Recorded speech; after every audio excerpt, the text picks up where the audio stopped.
Sir जी बोलिए, कुछ बोल रहे थे मैम आप? today you will teach us regarding the purpose of pestle analysis. Digital analysis You are going to teach this one today. Purpose of pestle analysis, like SWOT analysis. Spot आएगा। What आएगा ना? अगला वही है point, आज पढ़ाएंगे spot. Okay. चलिए करते हैं। Okay. That's only. थोड़ा सा पढ़ी थी, इसमें एक डाउट है sir. BCG matrix, like Boston Consulting Group matrix, in that he has written 2 points: market growth rate and relative market share. BCG में पढ़ाऊंगा आपको, वो भी Okay, आएगा, sir. वो भी आएगा। ठीक है, और वो इम्पोर्टेंट कंसेप्ट है, वो बताएंगे। Okay sir. चलिए, तो हमने कल आपको पहले पोर्टर्स 5 बताया था, हल्का सा रिवीजन करा देते हैं। उसके अंदर 5 पॉइंट थे, मेन 5 पॉइंट याद रखने हैं। उन 5 पॉइंट पे घुमा घुमा के क्वेश्चन आएंगे, आपको आंसर करने होंगे। पहला तो थ्रेट्स ऑफ न्यू एंट्रेंट, अगर नए बंदे एकदम से आ पाएंगे तो वो आपके लिए नेगेटिव है, तो यानी कि बैरियर टू एंट्री होना चाहिए, कैपिटल रिक्वायरमेंट हाई होनी चाहिए, तो वो थ्रेट्स ऑफ एंट्रेंट बन जाएगा। Bargaining power of supplier, supplier की बार्गेनिंग पावर तब कम रहेगी जब सप्लायर जो है ज्यादा हो जाएंगे। अगर सप्लायर कम होंगे तो बार्गेनिंग पावर ज्यादा होगी। बार्गेनिंग पावर ऑफ बायर कब होगी? जब सप्लायर ज्यादा होंगे तो बार्गेनिंग पावर ऑफ बायर ज्यादा हो जाएगी। अगर सप्लायर कम हो गए तो बार्गेनिंग पावर ऑफ बायर भी कम हो जाएगी। थ्रेट्स ऑफ सब्स्टिट्यूट, अगर ऑल्टरनेटिव प्रोडक्ट आपको कम रेट पे मिल रहा है तो वो थ्रेट्स ऑफ सब्स्टिट्यूट से भी आपको नेगेटिव हो सकता है। और इंडस्ट्री राइवलरी आ जाए और सब कम मार्जिन पे काम करने लगे तो आपके पास सेल भले ही आ भी जाए, लेकिन उसका क्या फायदा जब प्रॉफिट ही नहीं हो रहा है। फ्री में ही बेचना है तो क्या फायदा बेचने का। तो इंडस्ट्री राइवलरी जिस मार्केट में हो उस मार्केट का में इन्वेस्टमेंट नहीं करनी चाहिए। फिर अगला हमने आपको पढ़ाना था पेस्टल एनालिसिस। इसके अंदर 5 चीजें थी, क्या थी हमने कल बताई थी, तेजी से फिर से बता देते हैं। पॉलिटिकल, एक तो उसमें पॉलिटिकल देखा जाता है जो हमने उस पोर्टर में नहीं देखा था। पेपर में ये भी आ जाता है ऐसी कौन सी आइटम है जो पोर्टर में कवर नहीं होती, पेस्टल में होती है, तो आप बताओगे political.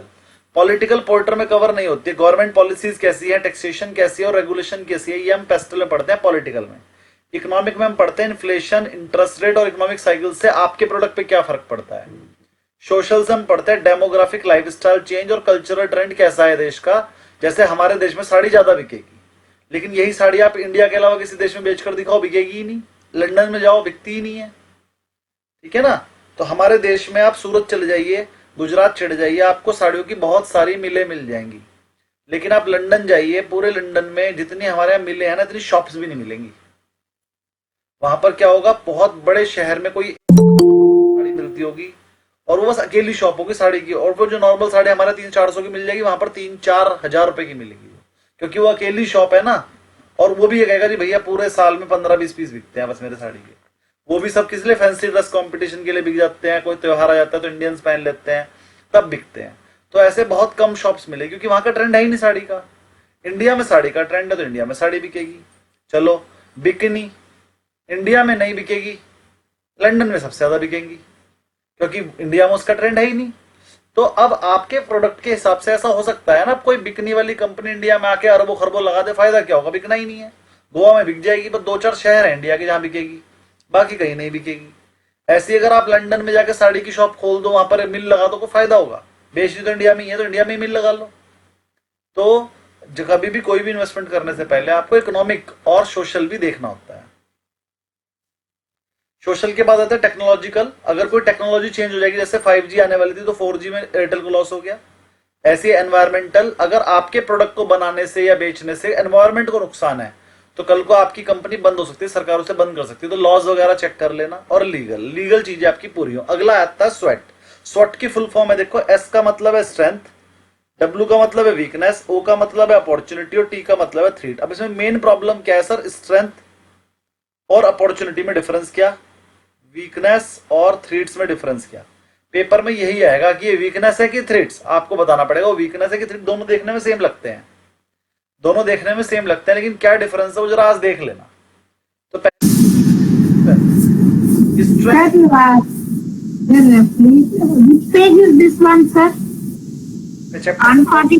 Number 6 page number 153,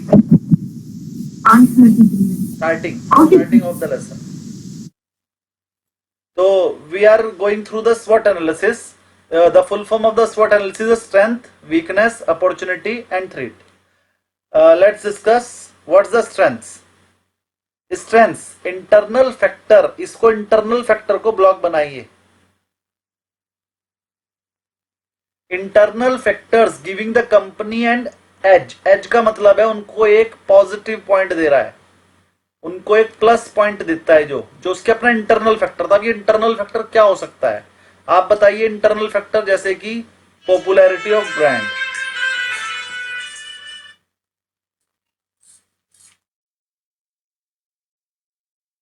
popularity of brand या फिर यूनिकनेस ऑफ प्रोडक्ट. अगर आपके पास ब्रांड पॉपुलर है तो बाकी चाहे कितनी भी कंपनी आ जाए आपको ही फायदा मिलेगा, क्योंकि ब्रांड तो अमूल है ना, आपका पॉपुलर है ना, मैगी पहले से फेमस है ना, फॉर्चून पहले से फेमस है ना, तो बाकी लोग जो आएंगे उन्हें अपना माल कम रेट में बेचना पड़ेगा बिना कोई क्वालिटी के. मतलब सेम क्वालिटी का माल अगर फॉर्चून बेच रहा है और सेम क्वालिटी का माल टॉर्चून बेच रहा है तो टॉर्चून कंपनी को अपना रेट कम रखना पड़ेगा, फॉर्चून अपना रेट ज्यादा रखेगी.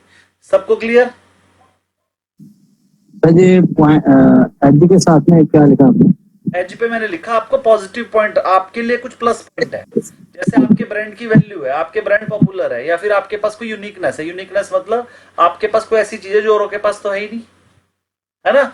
आपके पास कुछ ऐसी चीज है, मान लीजिए आपका एक कोचिंग इंस्टीट्यूट है, कोचिंग इंस्टीट्यूट के जो टीचर है उसके पास बहुत नॉलेज है, दूसरे टीचर जितनी मर्जी मेहनत कर ले उनके पास वो नॉलेज है ही नहीं. तो जो मर्जी कर ले, वो रेट कम कर ले, ज्यादा कर ले, स्टूडेंट फ्री में पढ़ाने लगे, डिस्काउंट दे दें, जो मर्जी कर ले. जो स्टूडेंट उस दूसरे इंस्टीट्यूट के पास जा रहा है जहां पर नॉलेज है वो तो वहीं जाएगा, और वो अपनी फीस भी जितनी मर्जी बढ़ा ले स्टूडेंट वहां जाएगा ही जाएगा. तो क्योंकि उसके पास एक यूनिकनेस है जो दूसरे के पास है ही नहीं, है ना. जो आपके पास कोई यूनिकनेस होती है तो वो आपके लिए वो आपकी अपॉर्चुनिटी, वो आपकी स्ट्रेंथ बन जाती है. स्ट्रेंथ, स्ट्रेंथ मतलब आपके अंदर से ही कुछ ऐसी चीज निकल कर आई है जो सिर्फ आपके पास है औरों के पास नहीं है. जैसे popularity of brand, uniqueness of the product, ये दो मैंने एग्जांपल दे दिए और अभी और आएंगे. तो स्ट्रेंथ समझ में आ गया. उसके बाद मैं अपॉर्चुनिटी पढ़ा रहा हूं. पहले अपॉर्चुनिटी, अपॉर्चुनिटी वो जो अभी आपके पास है नहीं, अभी आपके अंदर नहीं है, ये तो पहले से आपके अंदर था. Popularity of brand, uniqueness of product तो पहले से आपके पास थी, अभी आपके पास है नहीं. लेकिन एक्सटर्नल फैक्टर टू लीवरेज, लेकिन आपने बाहर से अपने अंदर ले आए और अब वो आपकी अपॉर्चुनिटी बन गई है. या तो आप ले आए या फिर आप ला सकते हैं. या तो आप ले आए हो से अपने अंदर, अपनी कंपनी में आ गया है आपके पास, या आप उसे ला सकते हो. ये आपकी अपॉर्चुनिटी है कि हम चाहें तो ऐसा करके भी कंपनी को प्रॉफिट करवा सकते हैं. तो कंपनी की अपॉर्चुनिटीज भी आपको पता होनी चाहिए कि कंपनी को कहां से क्या अपॉर्चुनिटी मिल सकती है. तो किस किस को स्ट्रेंथ और अपॉर्चुनिटी के बीच का डिफरेंस समझ में आ गया. लिवरेज मतलब कि आप किसी से लेकर, वैसे तो लिवरेज का मतलब होता है कर्जा लेना, यहां पर कर्जा नहीं लेना है, आप किसी से खरीद सकते हो इस तरीके से. तो किसी से यूज करके किसी और की चीज, आपके पास क्या अपॉर्चुनिटी. जैसे मेरे पास अपॉर्चुनिटी है सर, मैं पेंट की कंपनी हूं, तो मैं चाहूं तो जो है आगे एक्सपेंशन कर सकती हूँ, अपवर्ड एक्सपेंशन, कि मैं पेंट की कंपनी हूं, मैं लोगों के घर में पेंट भी करूंगी जाके. ऐसा भी हो सकता है. ऐसा भी हो सकता है पेंट की कंपनी हो लेकिन अब मैं वॉलपेपर भी बेचूंगी. तो एक्सपेंशन हो गया ना अपना. तो ये मेरे लिए एक अपॉर्चुनिटी है. जैसे एशियन पेंट भी अब आ रहा है, आप एशियन पेंट के टोल फ्री नंबर पे कॉल करोगे, अपना इंजीनियर भेजेगा आपके यहाँ और फिर आपको फोटो दिखाएगा, और जैसी फोटो दिखाएगा बिल्कुल वैसा पेंट आपके घर में करके देगा. वो पूरे के पूरे कॉन्ट्रैक्ट ले रहे हैं. तो एशियन पेंट ने क्या कर दिया, अपना अपवर्ड इंटीग्रेशन कर दिया, एक्सपेंशन कर दिया अपने बिजनेस का. ठीक. तो ये आपके लिए अपॉर्चुनिटी हो गई जो आपने या तो कर ली है या आप कर सकते हैं. तो मैंने दो चीजें समझाई भी. स्ट्रेंथ वो आपके पास पहले से होती है, स्ट्रेंथ आपके पास पहले से होती है, आपने वो आपके पास ही है और किसी के पास नहीं है. अपॉर्चुनिटी वो आपके पास आ सकती है अगर आप कुछ स्टेप्स उठाओ, तो वो आपके लिए अपॉर्चुनिटी है. तो पेपर में आएगा स्ट्रेंथ और अपॉर्चुनिटी में डिफरेंस, तो बता देना. स्ट्रेंथ आपके पास पहले से थी, अपॉर्चुनिटी आपने डेवलप की. आगे बढ़ते हैं. अब आ गया हमारा वीकनेस. सर आपकी वीकनेस क्या है. अपन वीकनेस को सुधारना होता है आपको. इंटरनल लिमिटेशन, वो वीकनेस जो आपके अंदर पहले से है. जैसे सर आपके मैनेजमेंट जो है ना, मैनेजमेंट वो आपस में लड़ता ही रहता है, कोऑपरेशन नहीं है, लैक ऑफ कोऑपरेशन. हो सकता है ना आपकी पार्टनरशिप फॉर्म हो, 5 भाइयों ने मिलकर एक कंपनी बनाई हो और वो 5 भाइयों की आपस में ना बनती हो, वो डिसीजन एक भाई बोलता है नहीं नहीं हम ये खरीदेंगे, दूसरा बोलता है नहीं खरीदेंगे। तो अगर लैक ऑफ कोऑपरेशन होगा मैनेजमेंट के बीच में, ये आपकी वीकनेस है, तो आपने किसी तरीके से ओवरकम करनी है, आपने ये वीकनेस को खत्म करना है। और वीकनेस क्या हो सकती है? सर मेरा जो मशीनरी है ना वो पुरानी टेक्नोलॉजी की है, जैसे 4G पे आज भी कुछ कंपनियां काम कर रही हैं, 5G है ही नहीं उनके पास, इसीलिए वो खत्म हो गई है। तो या तो अपनी 5G टेक्नोलॉजी ले आओ वरना आप खत्म हो जाओगे। ये आपकी वीकनेस है कि आपकी जो टेक्नोलॉजी है वो पुरानी है, या आपकी जो मशीनरी है वो पुरानी है। मान लीजिए आप हाथ से काम कर रहे हैं आज भी, तो आप प्रोडक्शन कर ही नहीं पाएंगे, कॉस्टिंग भी ज्यादा आएगी, तो आपको उसको मशीनरी पे लाना पड़ेगा। आपको मशीन के लिए पैसे कहीं से भी लाओ, कर्जा लो, जो मर्जी करो, लेकिन हाथों से काम करना बंद करो। तो ये आपकी कंपनी की वीकनेसेस हो सकती है, आपको खुद ढूंढनी होती है। क्लियर यहां तक? तो मैंने एक आपको स्ट्रेंथ बता दिया, अपॉर्चुनिटी बता दिया, वीकनेस बता दिया, SWO, और अब SWOP SWOT, टी बच गया। टी मतलब थ्रेट्स। थ्रेट्स देखिए क्या है? थ्रेट्स होती है एक्सटर्नल चैलेंजेस जो किसी और की वजह से आपको मिले, एक्सटर्नल चैलेंजेस टू मिटिगेट। मतलब कंपटीशन हो सकता है, इसका एग्जांपल होगा कंपटीशन।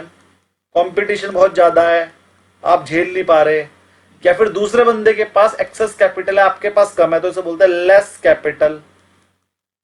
ये आपके लिए थ्रेट्स का काम करेगी। चलो अगला, इंडस्ट्री लाइफ। अब ये अगली चीज समझा रहा हूं मैं, इंडस्ट्री लाइफ साइकिल स्टेज। स्वॉट एनालिसिस सबको समझ में आ गया? स्वॉट एनालिसिस अपॉर्चुनिटी में क्या क्या लेंगे सर? अपॉर्चुनिटी जो प्रॉफिट आप कर सकते हैं, जो इन केस आप कंपनी को प्रॉफिट करवा सकते हैं।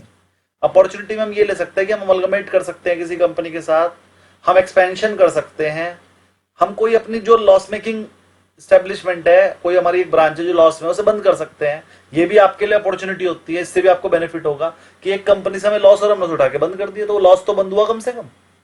अगर आपको लगता है उससे प्रॉफिट आएगा ही नहीं तो उसे बंद कर दो। ये भी आपके लिए एक अपॉर्चुनिटी हो जाएगी। वो मतलब पॉजिटिव पॉइंट है ये भी, कि अगर आपने अपनी एक ब्रांच बंद कर दी क्योंकि उसमें लॉस हो रहा था, तो लॉस तो खत्म होगा कम से कम। अगर आपको लगता है कि अगले 5 7 10 साल में भी प्रॉफिट में नहीं आएगी तो उसे बंद कर दो। समझ में आया मैम? अपॉर्चुनिटी व्हाट एनालिसिस हो गया? Strength, weakness, opportunity and threats. Strength और वीकनेस जो स्टार्टिंग के दो शब्द है वो आपके अंदर होते हैं, इनहेरेंट होते हैं, और जो अपॉर्चुनिटी और थ्रेट होते हैं वो एक्सटर्नल फैक्टर से आपको मिलती है। मतलब इंटरनल के पॉइंट प्लस माइनस निकाल लो और एक्सटर्नल के प्लस माइनस निकाल लो, उसी को बोलते हैं स्वॉट एनालिसिस। टेंशन मत लीजिए, नीचे एक केस लो आएगा उसमें समझाऊंगा, बहुत अच्छे से समझ में आ जाएगा स्वॉट दोबारा। तब तक आप और चीज जो समझा रहा हूं वो देखिए।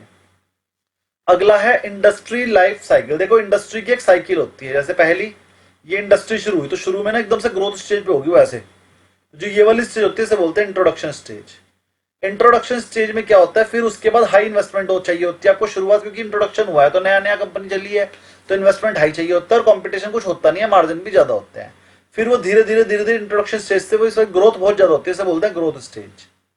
ग्रोथ स्टेज में आती है यहाँ पर डिमांड बहुत ज्यादा होती है, ग्रोथ भी ज्यादा होती है, नए बंदे आ रहे होते हैं।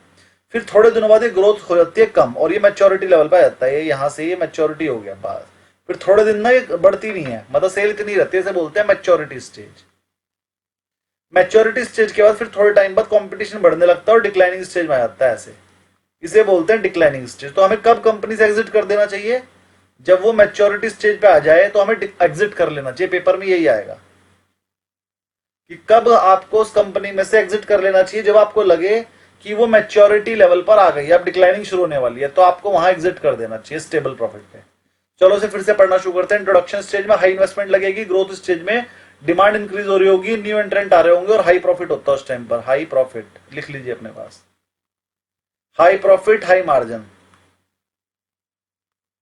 जब ग्रोथ है तो मार्जिन भी ज्यादा ही मिलते हैं। मैच्योरिटी स्टेज पे मार्केट सैचुरेशन होना शुरू हो जाता है, स्टेबल प्रॉफिट आने लगते हैं, और मार्केट में डिमांड और बढ़ती नहीं है। फिर थोड़े दिनों बाद क्या होता है, बंदे तो नए आने लगते हैं लेकिन डिमांड उतनी है, तो हमारी डिमांड कम हो जाती है। फिर मतलब एक बंदे के हिस्से में कम सेल आते हैं, reduce demand, exit of firms, और फर्म बंद होनी शुरू हो जाती हैं। सबसे पहले छोटी फर्म बंद होती है, लास्ट में बड़ी को भी प्रॉब्लम होती है, वो बंद नहीं होती लेकिन प्रॉफिट नहीं बढ़ा पाती। तो इंडस्ट्री लाइफ साइकिल स्टेज, ये एक छोटा सा कंसेप्ट बताया मैंने, इस पे भी क्वेश्चन आ सकते हैं। क्या क्वेश्चन आएगा? हमें कब एग्जिट कर लेना चाहिए? मैच्योरिटी स्टेज पे। डिक्लाइनिंग पे तो बिल्कुल कर ही लेना चाहिए। किसी को कोई क्वेरी यहां तक? थ्योरी हाई हाई प्रॉफिट कब बोले सर? हाई प्रॉफिट तो ग्रोथ स्टेज में मिलता है। जब तक कंपनी ग्रोथ स्टेज में है, उसमें ग्रोथ आ रही है, उसका पीई भी हाई रहेगा। जैसे उसमें ग्रोथ बंद होगी वो नीचे टूट जाएगा शेयर, जैसे एशियन पेंट के साथ हुआ। उसमें ग्रोथ नहीं आ रही है, उसमें उल्टा डिक्लाइनिंग स्टेज पे आ गई। एशियन पेंट पिछले 40 साल से नंबर 1 कंपनी थी, लेकिन अब वो मैच्योरिटी लेवल पर आ गई थी। जब मैच्योरिटी लेवल पर आई और कुछ बड़ी कंपनी आई तो उसका मार्केट शेयर कम हो गया, 75% से हटके 52 पे आ गया है। लेकिन अब वो फिर से गेन करने की कोशिश कर रही है, लेकिन पेंट इंडस्ट्री में कुछ बचा नहीं है, क्योंकि पेंट अब करवाता कौन है? अब तो सब वॉलपेपर और प्लाई सनमाइका और पता नहीं क्या क्या लगाते हैं, है ना। पेंट अब बहुत कम लोग कराते हैं, तो पेंट इंडस्ट्री लगभग पिछले 5 साल से कुछ बचा नहीं है। लेकिन उसके बाद भी मैं एशियन पेंट खरीदने के लिए इसलिए कह रहा हूं क्योंकि बेफालतू में आधा हो गया, है ना। अभी थोड़े दिनों में मेहनत करेगा, फिर से उसका मार्केट शेयर बढ़ जाएगा और फिर से डबल ट्रिपल हो जाएगा। तो हम एशियन पेंट में वैल्यूएशन की वजह से लगा रहे हैं। जैसे होता है ग्रोथ स्टॉक, तो एक होता है वैल्यू स्टॉक। तो एशियन पेंट इस टाइम वैल्यू स्टॉक है, ग्रोथ तो उसके अंदर नहीं है लेकिन वैल्यू है। रेट इतना ज्यादा गिर गया है कि आप उसमें पैसा लगा सकते हैं, वैल्यू स्टॉक की वजह से लगाने के लिए कह रहा हूं। चलिए आगे बढ़ते हैं। फाइनेंशियल एनालिसिस भी करना होता है। फाइनेंशियल एनालिसिस करने के लिए आपको रेवेन्यू ग्रोथ कैलकुलेट करनी पड़ती है कि पिछले साल से इस साल सेल कितने % बढ़ी, इबिटा कैलकुलेट करना है और प्रॉफिट मार्जिन कैलकुलेट करना है, कॉस्ट स्ट्रक्चर चेक करना है, फिक्स कॉस्ट कितनी है, वेरिएबल कितनी है, और रिटर्न ऑन इन्वेस्टमेंट चेक करनी है। और प्रॉफिटेबिलिटी रेशो होता है बहुत सारे, return on capital employed, return on equity, EPS, PE, ये सब भी कैलकुलेट करने हैं। कोई प्रॉब्लम यहां तक किसी को? आगे एक रेशियो एनालिसिस का चैप्टर आएगा, प्रॉफिटेबिलिटी रेशियो क्या होते हैं और 2-3 तरह के रेशियो होते हैं, वो सब सिखाए जाएंगे। कोई क्वेरी यहां तक किसी को? थ्योरी बची है आज, सिर्फ ये बोरिंग सी थ्योरी रहेगी आज। आगे बढ़ते हैं। रेगुलेटरी एनवायरनमेंट भी चेक करना है आपको, कंप्लायंस रिक्वायरमेंट की लॉ के हिसाब से आप कंप्लाइन इंडस्ट्री स्पेसिफिक रेगुलेशन के हिसाब से काम हो रहा है कि नहीं, टैक्स इंप्लीकेशन, आप पे टैक्स कितना लगेगा और टैक्स निकालने के बाद आपको प्रॉफिट होगा या नहीं होगा, ये भी चेक करना है। की प्लेयर कौन है मार्केट में, टॉप कंपनी कौन है, वो कंपटीशन कितना हेल्दी है उसके साथ, क्या आप कॉप अप कर पाएंगे कि नहीं कर पाएंगे उसके साथ, और क्या आप उसके साथ कॉम्पिटिटिव हैं, क्या आप उसका मार्केट शेयर तोड़ सकते हैं। ये सब चीजें पहले ही चेक कर लेना। मार्केट लीडर कौन है एंड उसकी स्ट्रेटेजी क्या है। कल को उसकी स्ट्रेटेजी रिलायंस जैसी तो नहीं कि छोटे मोटे प्लेयर को तो बाहर उठा के फेंक देगी। मार्केट शेयर डिस्ट्रीब्यूशन कैसा है, सबका सब एक ही बंदे के हाथ में तो नहीं है। Percentage held by top player कितना कितना है, आप तोड़ पाओगे कि नहीं तोड़ पाओगे, आप उनके कॉम्पिटिटिव हो या नहीं। फ्यूचर आउटलुक क्या है उस इंडस्ट्री का और ट्रेंड कैसे हैं, इमर्जिंग टेक्नोलॉजी कैसी यूज हो रही है, impact on operations and competition के बीच में, और कस्टमर प्रेफरेंस क्या है, क्या डिमांड चेंज हो जाती है, एक्सपेक्टेशन चेंज है, तो उसके हिसाब से आपको काम करना पड़ेगा। रिस्क असेसमेंट भी पहले से ही कर लेना। मार्केट रिस्क क्या है, जो आप प्रोडक्ट बेचते हो उसके रेट ऊपर नीचे तो नहीं होते, और रेट ज्यादा ऊपर नीचे होते तो कहीं आपको लॉस तो नहीं हो जाएगा, वॉलेटिलिटी तो नहीं है रेट में, या डिमांड फ्लक्चुएशन तो नहीं है। ऑपरेशनल रिस्क भी चेक कर लेना, सप्लाई चेन सही तो है, कहीं पता चल रहा आपने तो माल बना दिया लेकिन माल बेच ही नहीं पा रहे, है ना। पता चल रहा है कि आपको ऐसी चीज बनाते हो जो पहाड़ों पे बिकती है और बना रहे हो कहां पर, असम में, वो बना रहे हो आप मान लो राजस्थान में। अब राजस्थान में चीज बना रहे हो, बेच नहीं पहाड़ों पे, और जब बर्फ गिर जाएगी रास्ते बंद हो जाएंगे तो आप पहाड़ों पे बेचोगे कैसे। या आपको ऐसी चीज बना रहे हो जम्मू कश्मीर में बिकती है, जम्मू कश्मीर में तो बार बार कर्फ्यू लग जाता है, बना रहे हो यूपी में बैठ के, यूपी से जम्मू कश्मीर में लेके कैसे जाओगे। जब तुम्हें लग रहा है कि भाई जम्मू कश्मीर में प्रॉब्लम है तो जम्मू कश्मीर में ही जाके बनाओ, फैक्ट्री जम्मू कश्मीर में ही लगाओ। अगर आपको पहाड़ी इलाके में बेचनी है तो अपनी फैक्ट्री पहाड़ी इलाके में ही लगा दो, या कुछ ऐसा सिस्टम बनाओ कि पहाड़ी इलाके के आसपास लगाओ, जिससे कि अगर वहां पर बर्फ जम भी जाए तो आप वहीं के वहीं दे सको, वहीं के वहीं अपनी माल सप्लाई कर सको। तो ये सब चीजें चेक कर लेना, बहुत छोटे छोटे पॉइंट हैं लेकिन ये सब चीजें शुरू करने से पहले। इसके बाद है ये पोर्टर्स 5 मैं आपको पढ़ा चुका हूं। इसके बाद आ जाते हैं नीचे, एप्लीकेशन ऑफ पोर्टर 5 मॉडल भी पढ़ चुके हैं हम। इसके ऊपर केस लॉ भी था जियो का, वो हम आपको रिलायंस जियो का देखो केस लॉ ये रहे पढ़ा चुके हैं। हाँ, तो किसी को पोर्टर्स 5 मॉडल में या जो अभी तक पढ़ाया उसमें कोई क्वेरी है क्या,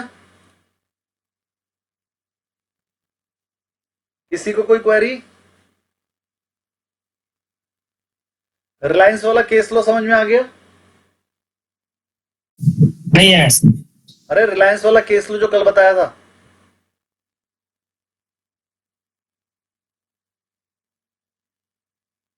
सचिन जी नहीं आया, क्यों नहीं आया? इसलिए भी करें। हाँ, कल सचिन जी नहीं आए थे इसलिए नहीं आया। आपने कल आप कार ड्राइव करते समय शायद कर रहे थे क्लास, और आपका ध्यान भी नहीं था क्लास में, क्योंकि मैंने 3 बार आपका नाम लिया और आपने कोई जवाब नहीं दिया। नहीं, मेरे एक्चुअली सर थोड़ा मैरिज फंक्शन है तो उसमें थोड़ा बिजी हो गया मैं। मैंने रिकॉर्डिंग अपलोड ये कर नहीं दी कैसे है। निकल जाएगा। हाँ, कल तक की सारी क्लासेस की रिकॉर्डिंग अपलोड हो गई है, तो जिसने कल वाली क्लास नहीं ली वो ले लीजिए। बहुत ही बढ़िया क्लास थी। कैसी क्लास थी कल की, बताइए सर। बहुत बढ़िया। कल मैंने एक नंबर था सर, एक नंबर, कल मैंने बहुत बढ़िया। कल मैंने जियो की केस स्टडी समझाई थी, और बहुत इंपॉर्टेंट केस स्टडी है और प्रैक्टिकल है ना। एक्चुअल का मैंने एग्जांपल दिया आपको, और वो आपको अपनी लाइफ में बिजनेस करने में काम आएगा। ठीक है, तो कल सर सर आपने नाम ही लेना, ये सिर्फ एजुकेशन पर्पज के लिए। हाँ सर वैसे यूएस की कंपनी थी सर, एक ए कंपनी एक और कंपनी आर कंपनी यूएस। पहले हमने रिलायंस की बात की थी, फिर वो हो गई थी पूरी। उसके बाद हमने एक यूएस की कंपनी की बात की, वो यूएस में। हाँ, वो बढ़िया थी आर कंपनी। लिमिटेड। सर एक वर्ड मैंने सुना था कहीं से, स्ट्रॉन्ग मोड करके।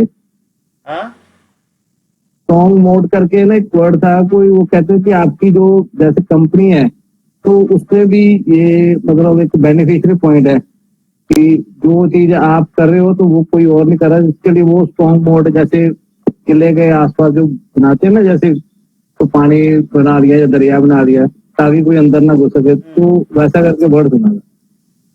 चलो बता। तो वो भी क्या है, इम्प्लीमेंट होता है बिजनेस में। होता है। देखो मैं आपको बताता हूँ, आप यही कहना चाह रहे हो ना कि बड़ी कंपनी की कॉपी करके छोटी कंपनी जी लेती है, और ये फैक्ट है।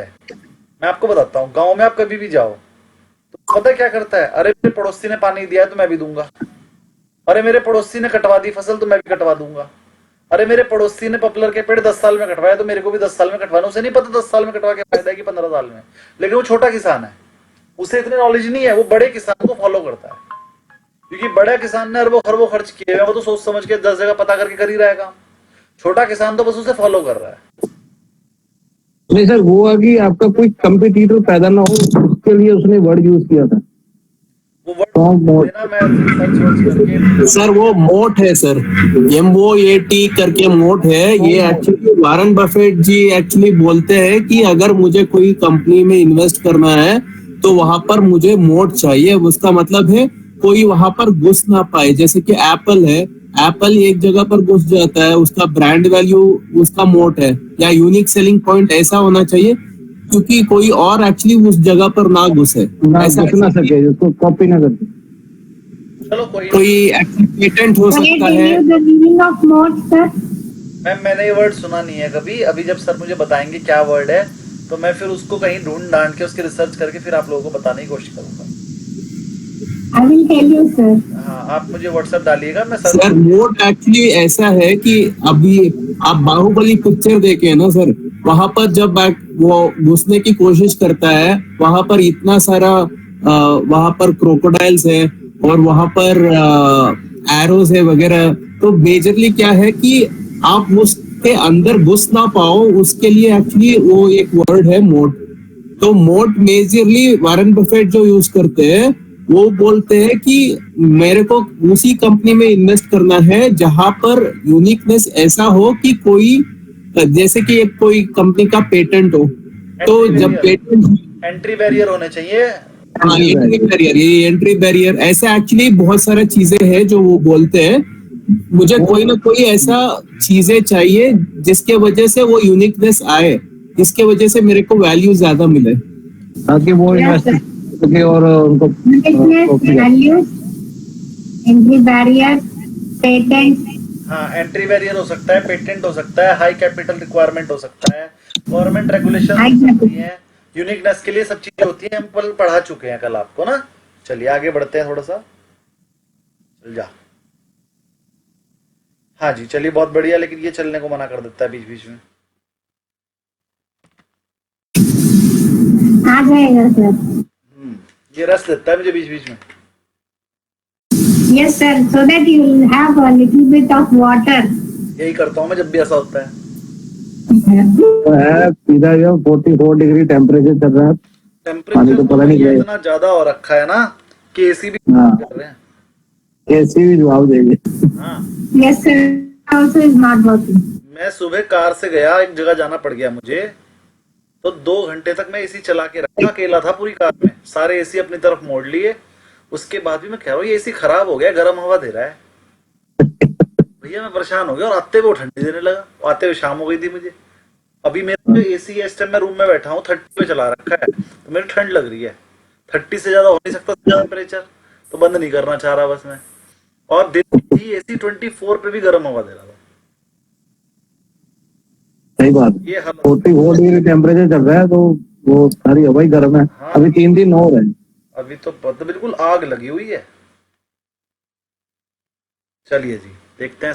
सारा दुबई में होता था, हमारे इधर ये हो गया इंफ्रास्ट्रक्चर की वजह से, मेरे को लगता है जो है कि बारिश वगैरह तो है नहीं है, तो बारिश वो होगी 2-4 दिन में ना ठीक हो जाएगा। सर बैंगलोर आ जाइए, बिल्कुल ठंडा है सर, बैंगलोर में ठंडा है? बारिश हो रही है, वहाँ ठंड है सर। वहाँ तो बाढ़ आ रखी होगी। नहीं वो तो ऐसे ही बोलते हैं, लेकिन ठंडा है सर। अच्छा घूमना तो जाना है, समझ नहीं आ रहा कहाँ जाए। बैंगलोर आ जाइए सर सर। सहारनपुर में रोज क्राइम, सर सहारनपुर में रोज क्राइम और न्यूज में सुन रहे हैं सर, क्या होता है क्राइम?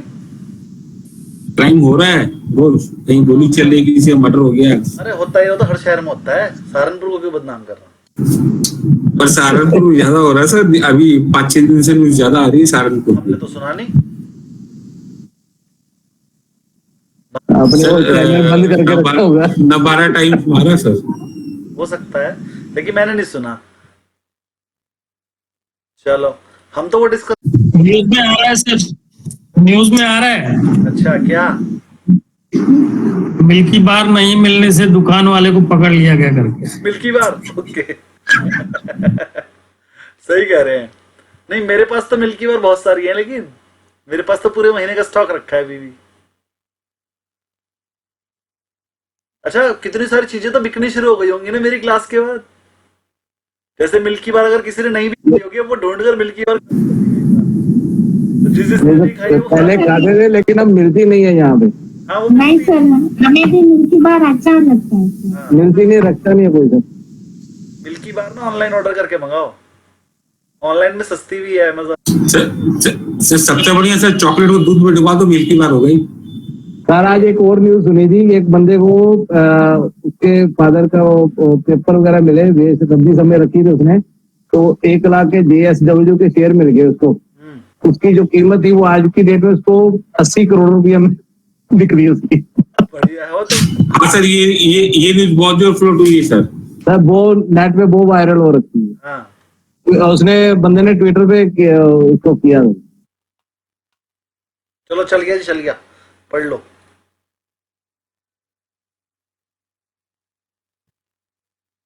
ये तो फिर शुरू हो गया।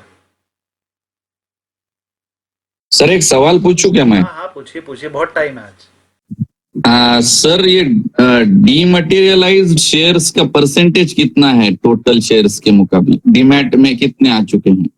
क्योंकि एक बार डीमैट किया तो फिर से मटेरियलाइज कर सकते हैं क्या अभी या नहीं? नहीं पहले तो हाँ मैं बताता हूँ। डीमटेरियलाइज का मतलब होता है अपने शेयर्स को फिजिकल से डीमैट फॉर्म में बदलना।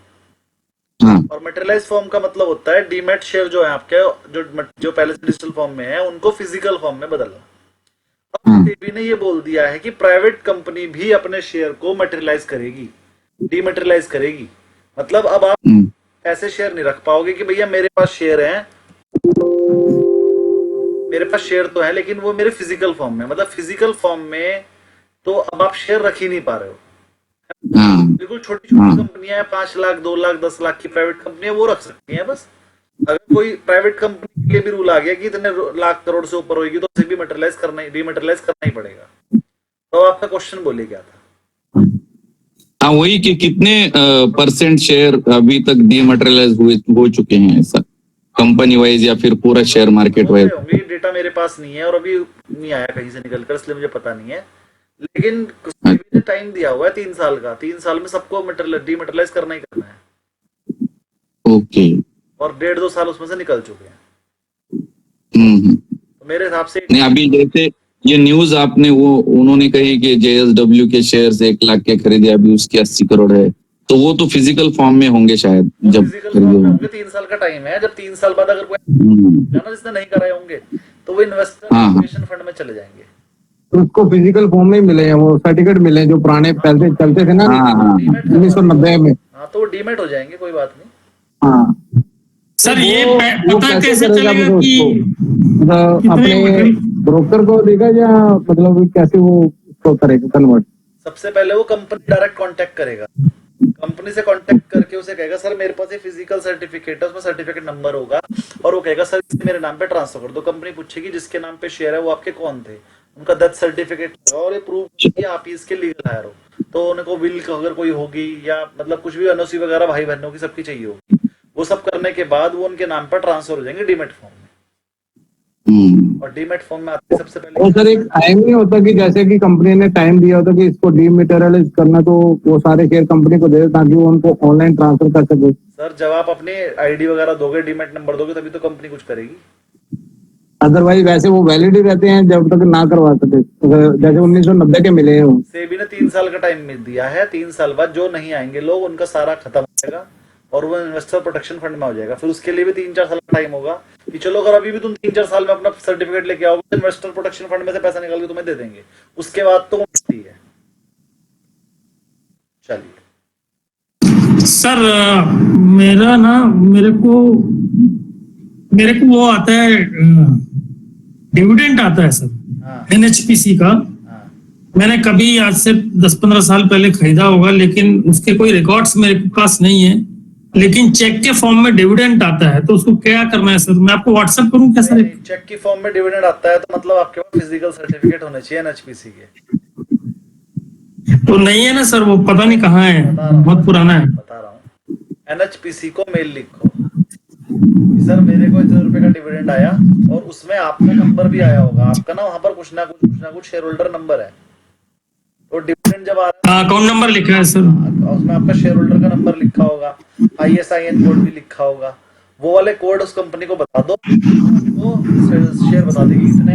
फोलियो नंबर लिखा होगा सर, फोलियो नंबर सब कुछ लिखा होगा, ISIN होता है शेयर के लिए, तो वो उसके हिसाब से आपको पता लग जाए कितने।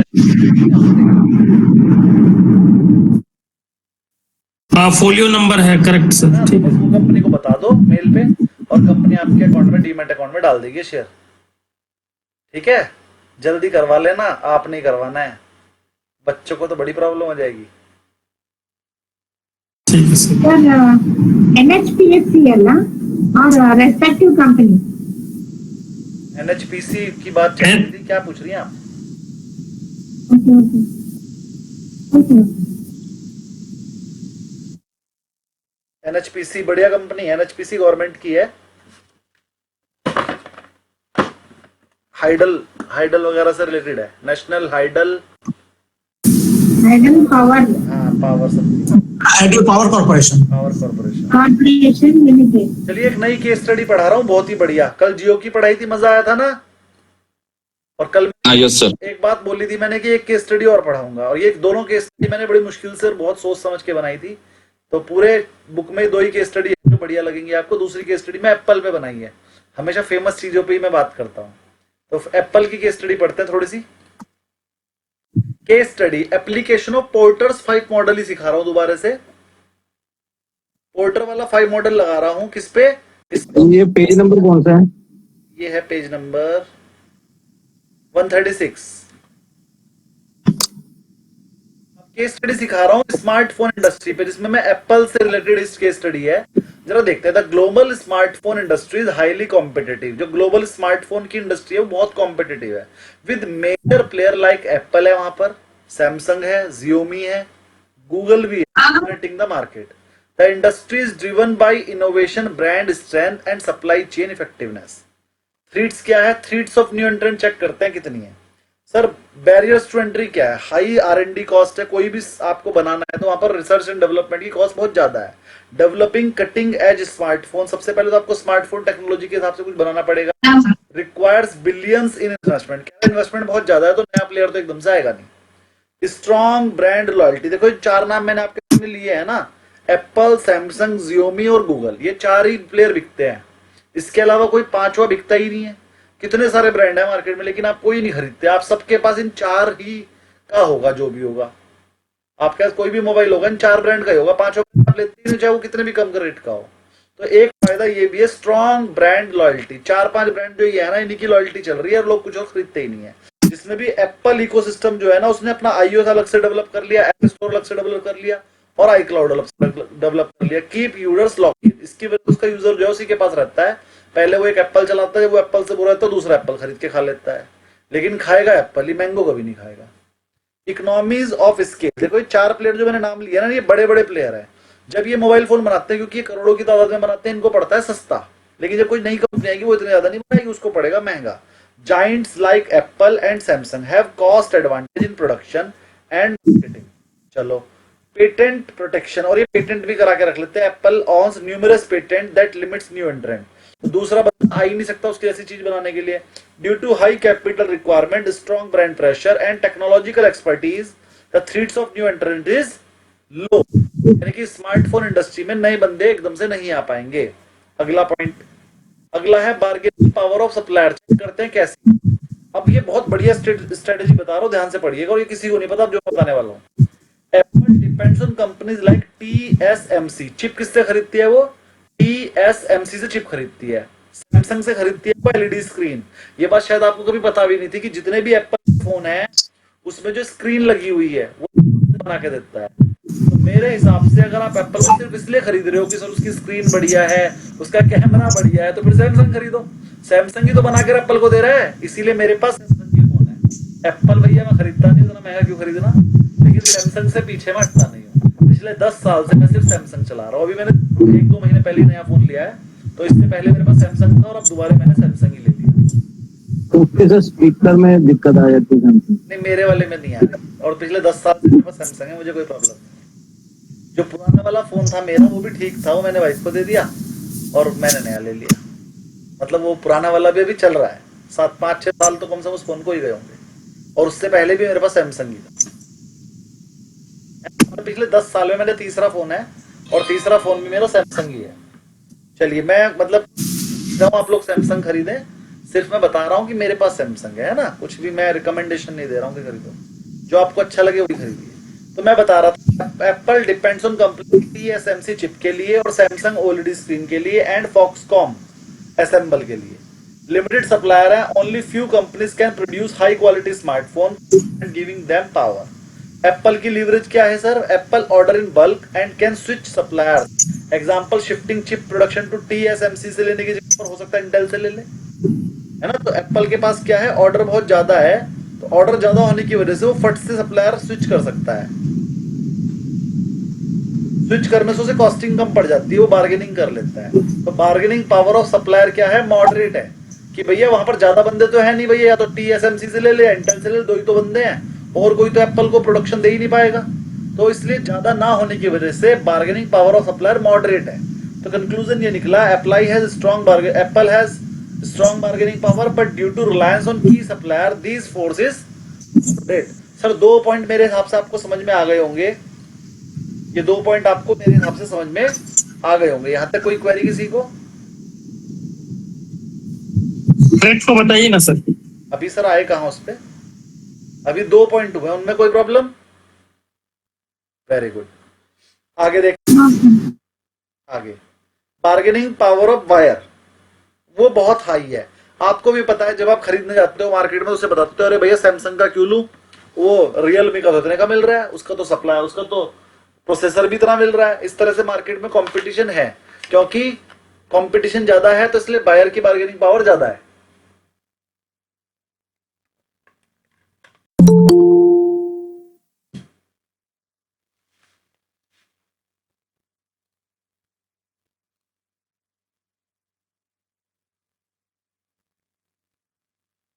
चलिए आप बताइए, इस इंडस्ट्री में जो हमारी टेलीकॉम इंडस्ट्री है, बार्गेनिंग पावर ऑफ बायर कैसी होगी?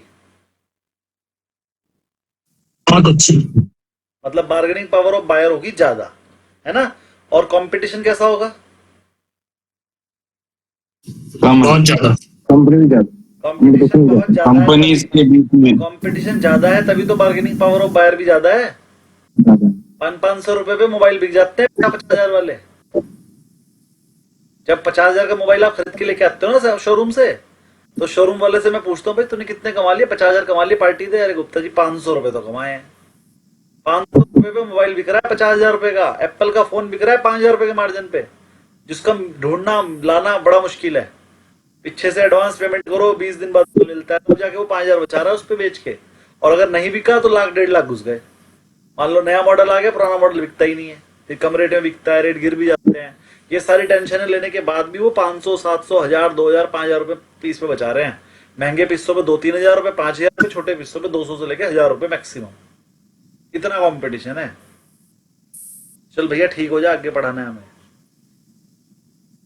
सर ये फ्रेंचाइजी वाला कॉन्सेप्ट तो समझ ही नहीं आता है। मतलब जो मैन्युफैक्चरर है, अब अगर मैंने फ्रेंचाइजी ली है तो मैंने शोरूम डाला, एचआर मेरे, इंफ्रास्ट्रक्चर मेरे, माल लाने के लिए मेरे को 100% एडवांस देना, सब कुछ मेरे, और सब कुछ मेरे, तो प्रोपोर्शनेटली जितना फंड लगा है उतना रिटर्न तो मिलना चाहिए ना सर। फ्रेंचाइजी लेने का फायदा बस ये होता है कि कंपनी अपना माल आपके अलावा किसी और को नहीं देगी, वो आपको मोनोपोली दे रही है। अगर आप उस कंपनी की नहीं लोगे फ्रेंचाइजी और मार्केट से माल खरीदो तो भी ये सबका आपको करना ही है, लेकिन मोनोपोली तो नहीं मिलेगी। कंपटीशन बढ़ेगा, जो माल आप बेच रहे हो वो पड़ोसी भी बेचेगा।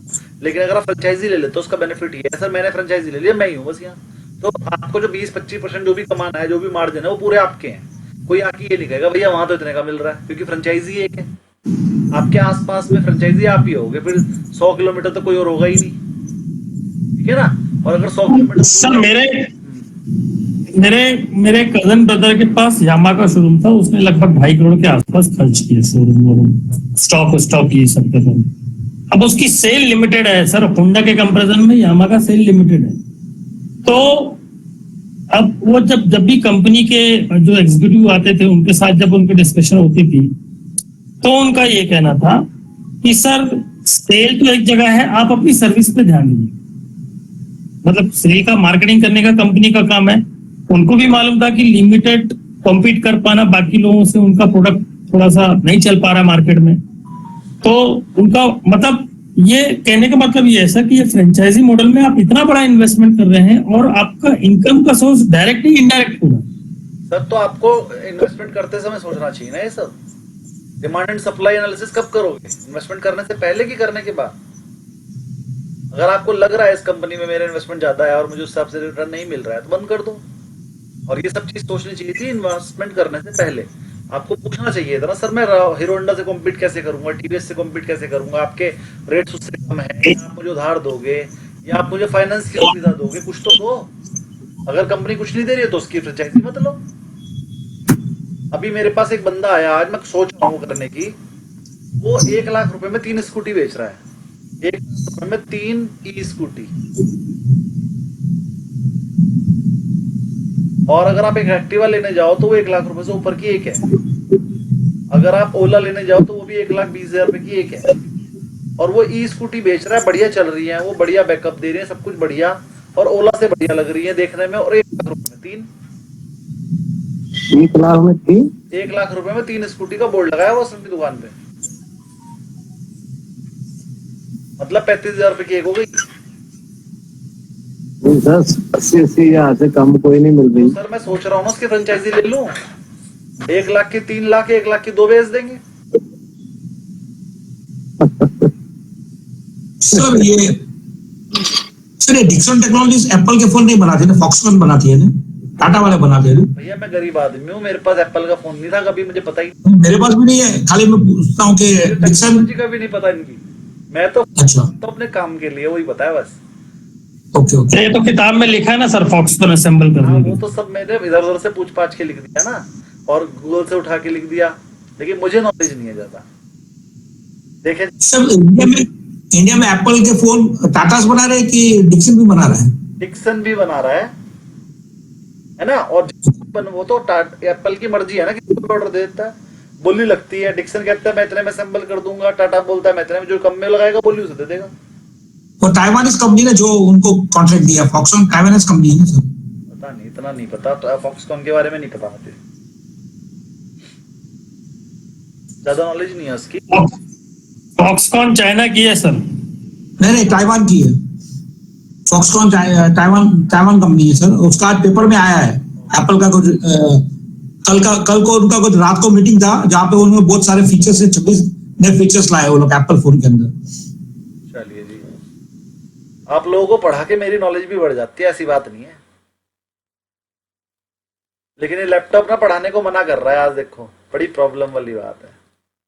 एक्चुअली क्या है, आज सुबह से मैं ट्रेडिंग जो करता हूँ उसके बाद मैं इसको ऐसे ही खुला छोड़ गया, और फिर अब मैं आपकी जो वो थी वीडियोस उतने में 9 बज गए, और 9 बजे से पहले मुझे से ऑफ करके एक बार ऑन करना चाहिए था, लेकिन वो रह गया आज।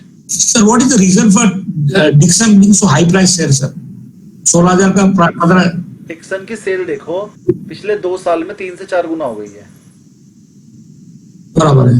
तो जब सेल ही 3 से 4 गुना हो गई तो शेयर प्राइस 3 से 4 गुना हो गया, तो क्या गलत है? ओके। अगर वो सेल उतनी की उतनी होती है, प्राइस भाग के जा रहा, तो फिर मैं कहता हट जाओ, उसमें से निकल जाओ। लेकिन डिक्सन की सेल भी बढ़ रही है, ऑर्डर भी बढ़ रहे हैं, इन फ्यूचर और बढ़ेंगे।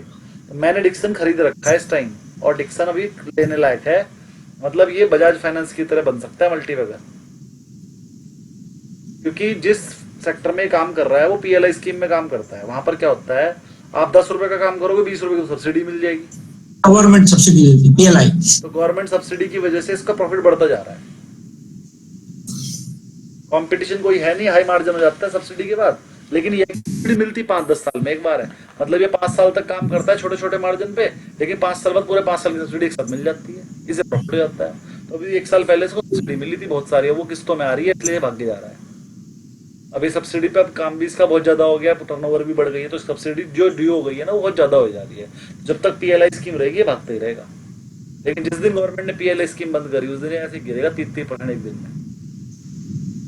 ये बेसिक जो इसका सारा वो उस पे टिका हुआ है, पीएलआई स्कीम पे। पीएलआई स्कीम ना हो तो ये काम नहीं कर सकता। जब से पीएलआई तब से ये चल रहा है।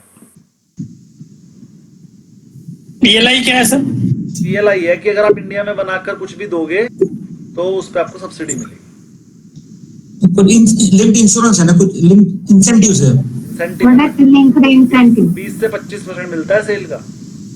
लिंक्ड इंसेंटिव है, public link I don't know, incentive है। हाँ, इंसेंटिव है। आपने मान लो सेल की इंडिया में बना के सारा प्रोडक्ट इंडिया में बनाया, और फिर चाहे बाहर सेल कर दो चाहे इंडिया में कर दो, ठीक है। और अगर आपने बाहर सेल करी तो और ज्यादा इंसेंटिव, क्योंकि वो एक्सपोर्ट भी हो गया, तो इंसेंटिव और ज्यादा है, ठीक है। तो इस वजह से डिक्सन फिट हो रहा है कि वो रेट टू रेट उठा के चीज बना के भेज देता है। प्रोडक्शन लिंक इंसेंटिव है सर। हाँ, प्रोडक्शन लिंक इंसेंटिव है कि अगर आपने इंडिया में प्रोडक्शन करके बेचा, या जैसे ईवीएस में भी गवर्नमेंट ने बोला, ईवीएस में अभी इलेक्ट्रॉनिक व्हीकल में गवर्नमेंट आज अनाउंस किया है, हाँ, तो बहुत बड़ा इंसेंटिव पीएलआई में देने वाला है, 30-25%। बहुत चीजें आने वाली है। थोड़ा सा सोच समझ के मैं सोच रहा हूँ स्कूटी की वो डाल दूं मैन्युफैक्चरिंग। भाई करना क्या है, 3,000 रुपए की स्कूटी खरीदनी है मार्केट से, उसमें बैटरी फिट करनी है, बन गई स्कूटी, और असेंबल करके बेच देनी है, पीएलआई स्कीम में पैसा आ जाएगा। सर लेकिन इलेक्ट्रॉनिक ज्यादा दिन नहीं चलने वाली सर। आज टोयोटा का आ भी गया। टोयोटा एक्चुअली आज से 15 साल पहले इलेक्ट्रॉनिक व्हीकल, उसमें सबसे पहले एलन मस्क वगैरह तो बात की कहानी है, सबसे पहले वो इलेक्ट्रॉनिक लेके आए। ठीक है। फिर जब बना भी लिया, सब कुछ कर लिया, लेकिन जब उनको मार्केट एनालिसिस में समझ में आया कि इसकी जो सस्टेनेबिलिटी है वो लंबी नहीं है, उन्होंने उस प्रोडक्ट को डंप किया और हाइड्रोजन के ऊपर काम करना चालू कर दिया। अभी उन्होंने हाइड्रोजन की नया इंजन बना लिया है। देखो, हाइड्रोजन वाला जो इंजन है ना, वो बहुत महंगा है, और जो लिथियम बैटरी निकल कर आई है ना, अब वो यूज हो रही है।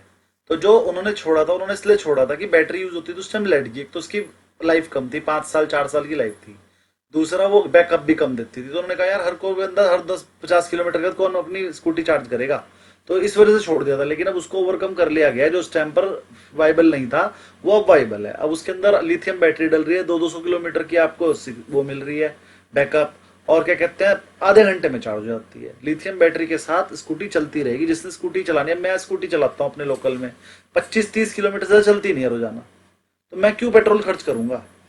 30-40 किलोमीटर चलानी है, मैं तो बैटरी वाली खर्च करूंगा। एक बार चार्ज करूंगा 15 दिन चलेगी, महीने में 2-3 बार चार्ज कर लिया करूंगा, मैं क्यों करूं पेट्रोल खर्च? मेरे जैसे बंदों के लिए तो वही ठीक है ना, लिथियम बैटरी एक बार चार्ज करो 10 दिन चल जाएगी, महीने में 3 बार चार्ज करूंगा, कोई खर्चा ही नहीं है, 20 साल चलती रहेगी। ये पेट्रोल वाला 10-15 साल बाद खराब हो जाता है, लिथियम वाला आपका 40-50 साल चलता रहेगा, ना बैटरी बदलनी है ना स्कूटी खराब होगी। इलेक्ट्रिक स्कूटी में तो कुछ है ही नहीं ना, बैटरी से चल रहा है वो चुपचाप, शॉकर पॉकर खराब होंगे, सर्विस कराओ ठीक, और तो कुछ है ही नहीं ना मशीनरी उसके अंदर। भाई पहिया है, पहिए के अंदर एक मोटर लगी है, मोटर को करंट मिल रहा है, बैटरी से वो चल रही है। भाई मोटर खराब होगी, मोटर चेंज हो जाएगी, बैटरी तो हमारे 15-20 साल में चेंज करेंगे ही करेंगे, पहिए खराब होते नहीं है, टायर वायर चेंज हो जाएगा, बस चलती रहेगी 20-30-40 साल। इसमें क्या स्क्रैप करने की जरूरत नहीं है। ई में पेट्रोल वाले को हर 15 साल में स्क्रैप करना ही पड़ता है, क्योंकि उसके अंदर सब पेट्रोल से चल रहा है हर चीज, तो मशीनरी घिस जाती है। अगर उससे ही चलाओगे तो कभी भी एक्सीडेंट करवा सकते हैं। गवर्नमेंट कहती है 15 साल बाद अपना जो पेट्रोल व्हीकल या डीजल व्हीकल है उसे स्क्रैप करो, लेकिन ई व्हीकल में गवर्नमेंट कहती है 40 साल चलाओ, 50 साल जाओ, उसमें कुछ घिसना ही नहीं। उसमें तो जो भी होगा खराब होगा, घिसेगा कुछ नहीं। चलिए, तो फिर से स्क्रीन शेयर कर रहा हूं क्योंकि वो सही हो गया है।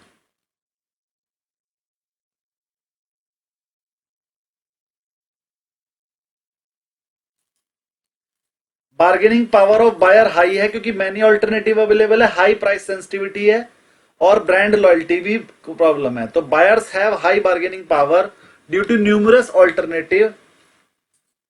लेकिन एप्पल के केस में ऐसा नहीं है, न्यूमरस ऑल्टरनेटिव की वजह से कम, but Apple's ecosystem retains user balancing this force. देखो पूरी की पूरी इंडस्ट्री के लिए तो है प्रॉब्लम, लेकिन एप्पल के लिए नहीं है क्योंकि उसने अपना सिस्टम ही अलग बना लिया भाई। प्ले स्टोर भी अपना अलग बना दिया, ओएस भी अपना अलग बना दिया, तो उसके बंदे उसके पास ही रहते हैं।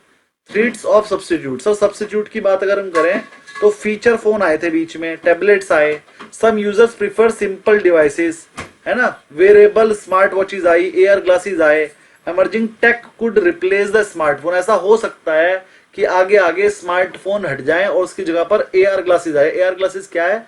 एक ग्लास की तरह का चीज है जो आप अपने हाथ पे रखोगे, वो है तो ग्लास, लेकिन जब आप उस पर टच करोगे तो पूरा मोबाइल बन जाएगा। फिर आप उसे फोल्ड करके रुमाल की तरह जेब में रख लो, है ना, वो ग्लास है। आप उस ग्लास को अपने हाथ पे भी चिपका सकते हो, पूरे दिन काम कर लो और जब चलाना चाहो तो एक बटन दबाओ, हाथ ही तुम्हारा जो है मोबाइल फोन बन जाएगा। लेकिन वो बहुत महंगे हैं अभी, लेकिन इन फ्यूचर वो सस्ते हो गए तो मोबाइल फोन कोई क्यों लेगा? ठीक है ना। एक वॉच आप हाथ में पहनोगे, वॉच से आपकी एआई निकलेगा, मतलब एक वो निकलेगी रेज, जैसे प्रोजेक्टर होता है।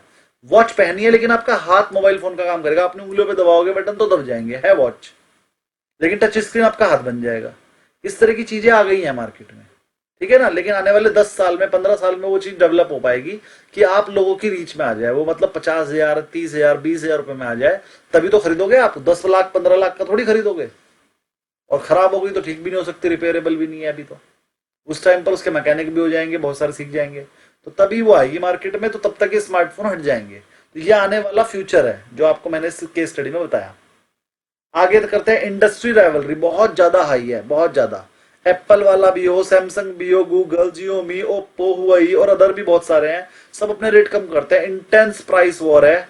जियोमी और Samsung compete with aggressive pricing, बहुत ज्यादा प्राइसिंग ऊपर नीचे करते हैं।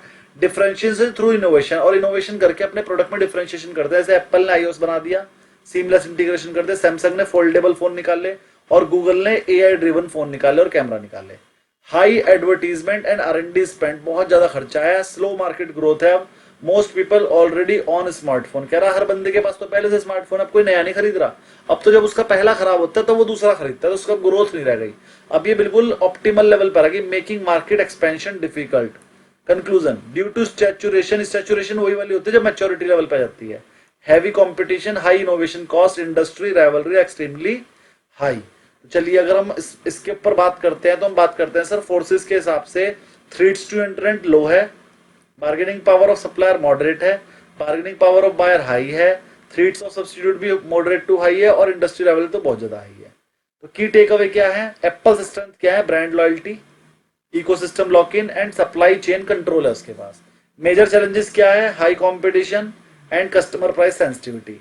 स्ट्रेटेजिक फोकस क्या है? एप्पल कंटिन्यू कर रहा है differentiate through innovation, AI, AR, VR और इकोसिस्टम की चीजें बना रहा है। एआर और वीआर अभी किसी को पता भी नहीं होता क्या है, वही जो मैं बता रहा था ना, हाथ पे पहन लो, ये वही होता है AR VR.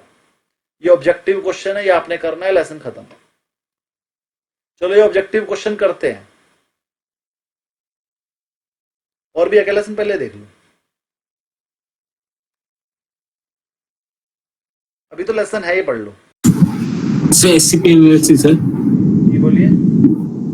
SCP analysis sir, बाकी एसईपी एनालिसिस कहाँ है? सर एससीपी एनालिसिस और बीजी मैट्रिक्स, बीसीजी मैट्रिक्स है इस लेसन में आया? हाँ बीसीजी मैट्रिक्स है ना सर इसमें, पेज नंबर 141। Page number 141। अच्छा अभी हम वहां आए नहीं है। से पहले आप ये पढ़िए, ये आ गया पेस्टल एनालिसिस पढ़ेंगे पहले थोड़ा सा। ये आ गया पेस्टल एनालिसिस, अभी थोड़ा ही पढ़ाया था ना, वो देख लेते हैं। Pastel analysis framework, page number है ये आपका 140। पेस्ट एनालिसिस में 5 चीजें बताई थी, जरा थोड़ा सा उन्हें डिटेल में पढ़ लेते हैं। पॉलिटिकल फैक्टर, तो पॉलिटिकल फैक्टर में हम क्या चीज चेक करेंगे, गवर्नमेंट पॉलिसीज कैसी हैं, रेगुलेशंस कैसी हैं, दैट इन्फ्लुएंस बिजनेस ऑपरेशन, क्या वो आपके बिजनेस के ऑपरेशंस को इफेक्ट तो नहीं कर रही, गवर्नमेंट स्टेबल है कि नहीं, गवर्नमेंट अगर बदल जाती है, मान लो अगर बीएचएल गवर्नमेंट बदल गई तो बीएचएल टूट जाएगा क्योंकि वो चल रहा है गवर्नमेंट की वजह से, और गवर्नमेंट की पॉलिसीज की वजह से। ऐसे ही अगर बीजेपी गवर्नमेंट गई तो एचएल टूट जाएगा, क्योंकि जब से बीजेपी गवर्नमेंट आई है तो वो हथियारों पे खर्च कर रही है, कांग्रेस तो करती ही नहीं थी।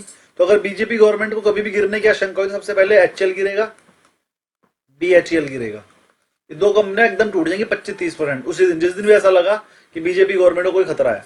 ऐसे ही टैक्सेशन पॉलिसीज भी चेक करनी पड़ेगी आपको, ट्रेड रेगुलेशन एंड ट्रैफिक्स भी चेक करना पड़ेगा, लेबर लॉज कैसे हैं, एम्प्लॉयमेंट रेगुलेशन कैसी है, और एफडीआई की अगर आपके बिजनेस में जरूरत हो तो एफडीआई के रूल्स भी चेक करने पड़ेंगे।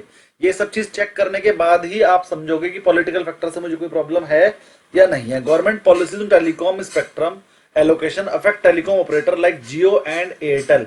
ज्यादा मैं इनके बारे में कुछ नहीं बोलूंगा, जैसा मैंने वो अमेरिका की कंपनी के बारे में बताया था ना, मिस्टर जे और मिस्टर ए के बारे में, बिल्कुल ऐसे ही इफेक्ट किया है हमारी इंडिया की कंपनी जियो और एयरटेल को गवर्नमेंट पॉलिसीज ने। और देखो मैंने लिखित में दिया है अपनी बुक में।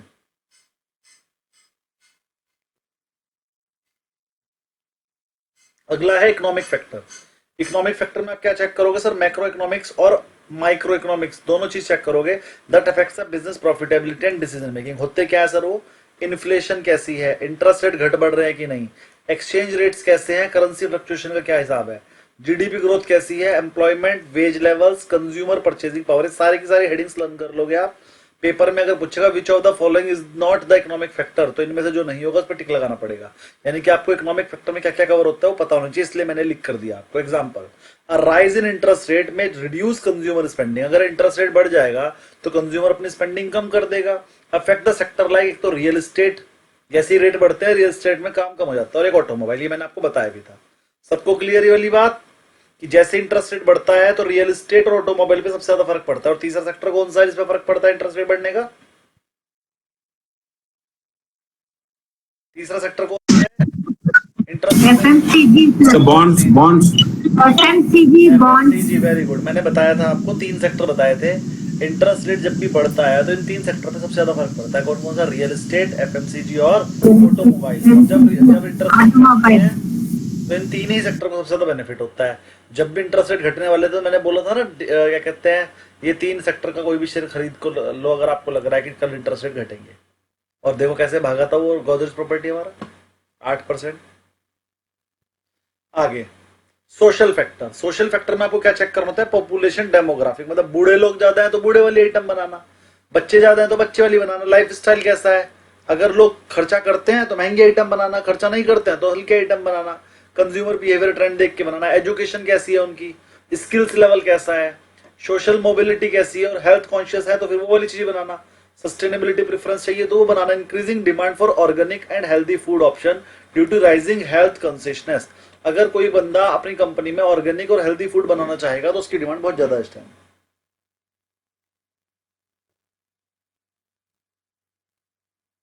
कोई प्रॉब्लम अभी तक? बिल्कुल नॉर्मल चीजें जो पढ़ा चुका हूं। Technological factor, sir emerging technology नहीं आई है उनका ध्यान करना है, ऑटोमेशन और डिजिटल ट्रांसपोर्टेशन पे R&D में कितनी इन्वेस्टमेंट करनी है, साइबर सिक्योरिटी का भी ध्यान रखना है, डाटा प्राइवेसी पे भी, इंपैक्ट ऑफ AI और IoT का भी ध्यान रखना है। AI तो आर्टिफिशियल इंटेलिजेंस, IoT मुझे नहीं पता, आप ऑनलाइन सर्च कर लेना। Adoption of 5G technology is revolutionising mobile internet speed and service. जैसे ये नई टेक्नोलॉजी आई 5G, तो जिनके पास 4G थी वो बेचारे फेल हो गए, उन्हें भी धीरे धीरे 5G पे आना ही पड़ा। और लीगल फैक्टर भी चेक कर लेना, लेबर लॉज वगैरह आपको कोई प्रॉब्लम तो नहीं कर ले, और एनवायरमेंटल फैक्टर भी कि आप कार्बन वगैरह तो नहीं बना रहे ज्यादा, कहीं आपकी कंपनी बंद करवा दे गवर्नमेंट, ये सब चीजें भी चेक कर लेना। पर्पस ऑफ पेस्टल एनालिसिस क्या है, identify the opportunities and threats, ये आपकी अपॉर्चुनिटी और थ्रेट्स बता देता है, स्ट्रेटेजिक डिसीजन मेकिंग में भी हेल्प करता है, और अडेप्टेबिलिटी भी बताता है इन फ्यूचर आपकी कंपनी बंद ना हो जाए। Use PESTEL and Stuart analysis to develop a complete strategic view.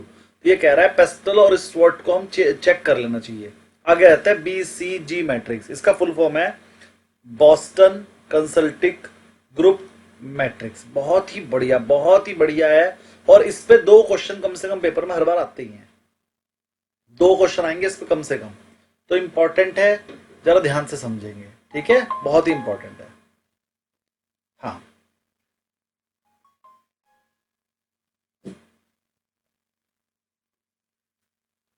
BCG matrix is a strategic tool that helps companies analyze their business units or product lines based on the market growth rate and relative market share। ये वाली matrix है ना, ये कहता है कि हमारी growth rate और मार्केट शेयर से रिलेटेड करके बताता है कि हमारी कंपनी कौन से लेवल पे है, मतलब वो ग्रोथ लेवल पे है कि ऑप्टिमल लेवल पे है कि डिक्लाइनिंग फेज में है। ये डिसाइड करता है 2 चीजों से, एक तो मार्केट ग्रोथ कैसी है और एक रिलेटिव मार्केट शेयर कैसा है। तो इसने इस तरह से 4 जगह पर आपको डिवाइड किया, बीसीजी मैट्रिक्स ने आपको 4 जगह पर डिवाइड करा। देखो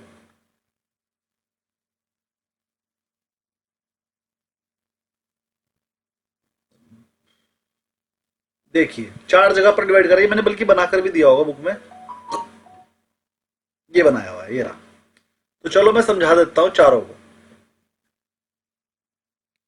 अगर किसी कंपनी की हाई मार्केट ग्रोथ भी है और मार्केट शेयर भी हाई है, ग्रोथ भी हाई है और शेयर भी हाई है, तो उसे हम बोलते हैं स्टार। याद करना है आपने, ये किसी कंपनी की मार्केट शेयर भी ज्यादा है और ग्रोथ भी ज्यादा, उसे बोलते हैं स्टार। एक कंपनी का मार्केट शेयर तो ज्यादा है, जैसे कि Asian Paint, sir market share तो उसका ज्यादा है, अभी भी 52% है, लेकिन ग्रोथ नहीं आ पा रही है, तो वो होता है फिर कैश काउ। उस कंपनी को बोलते हैं कैश काउ, मार्केट शेयर तो ज्यादा है उसका लेकिन ग्रोथ नहीं है। तीसरा होता है सर उसका मार्केट शेयर तो लो है, लेकिन मार्केट शेयर लो होने के बाद भी ग्रोथ बहुत ज्यादा है, जैसे Eicher motor. Question mark, sir ऐसा हो कैसे सकता है कि सर ग्रोथ तो बहुत ज्यादा है लेकिन मार्केट शेयर नहीं है। अब आप आइशर मोटर की बात करो, कितनी बुलेट मिलती है आपको अपने शहर में? 50, 100, तो मार्केट शेयर तो कुछ खास नहीं है। अगर हीरो होंडा की बाइक की बात करूं तो सर 2 लाख 3 लाख ऐसे मिलती है, लेकिन बुलेट मिलती है 100, 150, 200, 500, तो मार्केट शेयर तो कुछ नहीं है लेकिन ग्रोथ बहुत ज्यादा है। हर साल उसकी बाइक्स की जो क्वांटिटी वो बढ़ रही है और मार्जिन भी बहुत ज्यादा है। तो मार्केट शेयर लो है, हाई ग्रोथ, ऐसे बोलता है क्वेश्चन मार्क्स। ये ऐसी कंपनीज है जो भी नहीं है, मार्केट शेयर इनका भी ज्यादा नहीं हुआ है, लेकिन ये बहुत तेजी से ग्रो कर रही है और ये बहुत जल्दी ही स्टार बन जाएंगी। तो क्वेश्चन मार्क वाली कंपनियों में इन्वेस्ट करना चाहिए। और चौथी कंपनी है, भैया तू तो जा घर जा, अपना सो जा, कंपनी बेच दे, मार्केट शेयर भी नहीं है इनके पास और मार्केट ग्रोथ भी नहीं है, तो बेकार कंपनियां, लेकिन इनको डॉग कंपनियां बोलते हैं। ठीक है, वो चल रही। कुछ लोग हैं जो इन डॉग वाली, मतलब बिल्कुल इनके पालतू है, पर इनकी कंपनी का प्रोडक्ट ही लेना है, वरना इन कंपनियां बंद ही हो जाएंगी। ये वो कंपनियां हैं जो बिल्कुल बंद होने की कगार पे, जैसे BSNL। आज भी कुछ लोग ऐसे हैं जिनके पास BSNL का सिम है, आज भी, ठीक है ना। तो वो डॉग वाली कंपनी है भैया, जो बिल्कुल इनके बिल्कुल दीवाने हैं, कंपनी बंद होगी वो तभी सिम तोड़ेंगे। तो वो बंदे बैठते हैं, जैसे डॉग कंपनियां बोलते हैं भैया, ना तो इनके पास शेयर है, मार्केट शेयर है, ना इनके पास ग्रोथ है, लेकिन फिर भी चल रही है। तो कुछ इनके बिल्कुल पेट कस्टमर होते हैं ना, उन्हें छोड़ नहीं रहे, वरना कंपनी कब की बंद हो जाती है। तो इन कंपनियों में इन्वेस्टमेंट कभी नहीं करनी चाहिए। चलिए, तो अब जरा से ध्यान से पढ़ते हैं दोबारा से, अभी तो मैंने शॉर्ट में पढ़ाया, आप पढ़ते हैं। पहला है स्टार। स्टार में क्या होता है? हाई ग्रोथ होती है और हाई मार्केट शेयर होता है। मार्केट लीडर्स होते हैं ये with strong competitive advantage. High revenue होता है इनका, growth but require significant investment to maintain position, लेकिन इनको इन्वेस्टमेंट की जरूरत होती है अपनी पोजीशन बनाए रखने के लिए। Potential to become cash cow in the future, और ये फ्यूचर में कैश काउ भी बन सकते हैं। कैश काउ क्या होता है? अभी तो इनका क्या है, हाई मार्केट ग्रोथ है, हाई ग्रोथ और हाई मार्केट शेयर है, लेकिन अब ऐसा हो सकता है क्योंकि ये बिल्कुल ऑप्टिमल लेवल पर आ चुका है, अब ऐसा हो सकता है कि ग्रोथ थोड़ी कम हो जाए लेकिन मार्केट शेयर ज्यादा ही रहेगा, कैश काउ बन सकता है थोड़ी देर में। स्ट्रेटेजी क्या होती है? इनको इन्वेस्टमेंट करते रहना पड़ता है, investment to maintain the grow और मार्केट शेयर। मार्केट शेयर को बनाए रखने के लिए इन्हें हर साल इन्वेस्टमेंट करनी पड़ती है। फोकस ऑन इनोवेशन, कुछ ना कुछ इनोवेट करते रहना पड़ता है जिससे कि तुम्हारा नया आइटम बिक जाए, और एक्सपेंडिंग कस्टमर बेस, जिससे कि आपका कस्टमर बेस बढ़ जाए। Example Jio, Indian telecom industry में during its rapid growth phase Jio जो है वो स्टार है, उसके पास ग्रोथ भी बहुत ज्यादा हुई है और मार्केट शेयर भी सबसे ज्यादा हो गया। एक और एग्जांपल दूं तो एप्पल का iPhone with high market penetration and strong growth, इसको भी हम स्टार बोल सकते हैं। चलो अब कैश काउ पढ़ाते हैं। इनकी क्या होती है? ग्रोथ तो सर ये लो करते हैं लेकिन मार्केट शेयर इनके पास ज्यादा होता है। तो एक एग्जांपल तो इसके अंदर लिख लो, एशियन पेंट।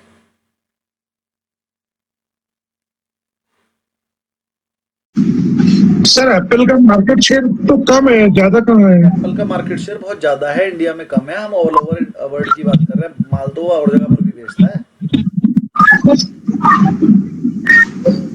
म्यूट नहीं सर, सैमसंग का ज्यादा है। इसका सैमसंग का। ओवरऑल चेक करना, एप्पल का ज्यादा है।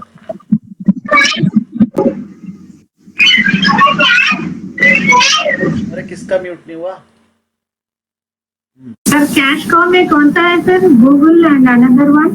कैश काउ बता रहे, कैश काउ हाँ low growth high market share, correct, established product होते हैं इनके विद हाई मार्केट शेयर, तो इनके पास होता है लेकिन ग्रोथ नहीं होती है उसके अंदर, क्योंकि वो मैच्योरिटी लेवल पर पहुंच गए। जनरेट कंसिस्टेंट कैश काउ, ये कैश तो इनके पास आता रहता है कंसिस्टेंट, और कोई इन्वेस्टमेंट भी नहीं करनी होती, तो इनके पास एक्स्ट्रा कैश रहता है और ये बढ़िया डिविडेंड देती है वाली कंपनियां। Funds from cash cows can be used to finance stars and question mark. अब मान लीजिए उन्हीं कंपनियों के 3 सेगमेंट है, 2 कंपनियों, एक कंपनी का कैश काउ है, तो जो पैसा कैश काउ से तो उसके पास पैसा एक्स्ट्रा बचेगा, वो वाला पैसा वो कहाँ यूज कर लेती है? अपने स्टार वाली कंपनियों में और क्वेश्चन मार्क्स में, वहां पर पैसे की ज्यादा रिक्वायरमेंट होती है। स्ट्रेटेजी क्या होती है?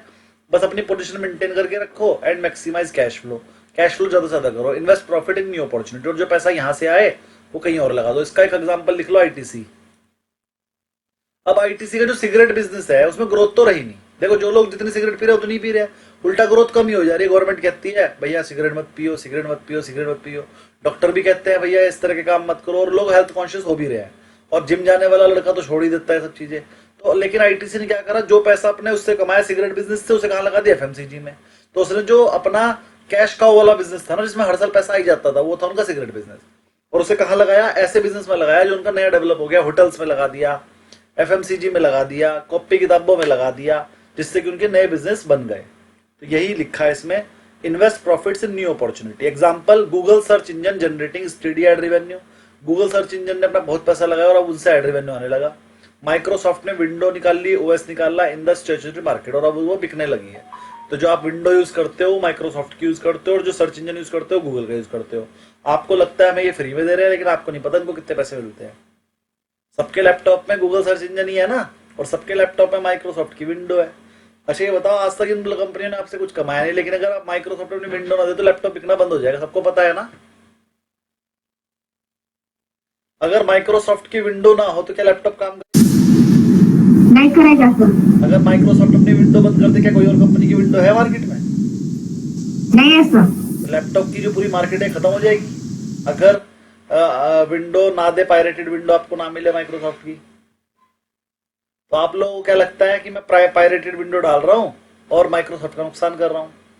आपको ऐसा लगता है, लेकिन उतने के बाद भी वो आपको अपडेट्स वगैरह देती रहती है माइक्रोसॉफ्ट फ्री में, क्योंकि जितने भी लैपटॉप बिक रहे हैं ना, जितने भी लैपटॉप बिक रहे हैं और जिनमें माइक्रोसॉफ्ट की विंडो यूज हो रही है, पेटेंट राइट के तहत वो कंपनी माइक्रोसॉफ्ट को पैसा दे रही है।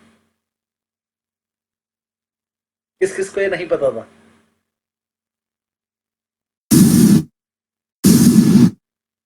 क्लियर? इंजन आप लोग यूज करते हो, जब आप गूगल सर्च इंजन यूज करते हो तो कुछ कंपनियों का नाम पहले आ जाता है, कुछ का बाद में। तो आपको क्या लगता है गूगल बहुत ईमानदार है?